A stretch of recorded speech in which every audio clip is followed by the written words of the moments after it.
Doctor Sultan Zeb dean Khyber College of dentistry खिदमत foundation का बहुत शुक्रिया अदा करते हैं कि इस कोविड और ये कोरोना की इमरजेंसी के दौरान खैबर कॉलेज ऑफ डेंटिस्ट्री में हमारे स्टाफ, हमारे डॉक्टर्स और सर्जन को PPEs की प्रोविजन में हमारी मदद की है। तो we are very much thankful to the Khidmat foundation.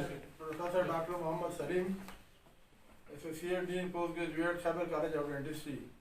मैं इंतहाई मशकूर हूँ खिदमत फाउंडेशन का। और ये एक हकीकत है कि जिसे सारी दुनिया मानेगी कि जब भी जो है वो ज़लज़ला हो, चाहे सैलाब हो, और अब जो है ये कोरोना का जो कोविड-19 का मसला है, तो हर जगह पे ये फ्रंट लाइन पे लड़ने के लिए और लोगों की खिदमत करने के लिए, बल्कि इंसानियत की खिदमत करने के लिए हमेशा खिदमत फाउंडेशन और इनके जवान जो है वो पेश रहे हैं। और हकीकत में ये बिल्कुल काबिल एहतराम और मैं उनको सलूट करता हूँ।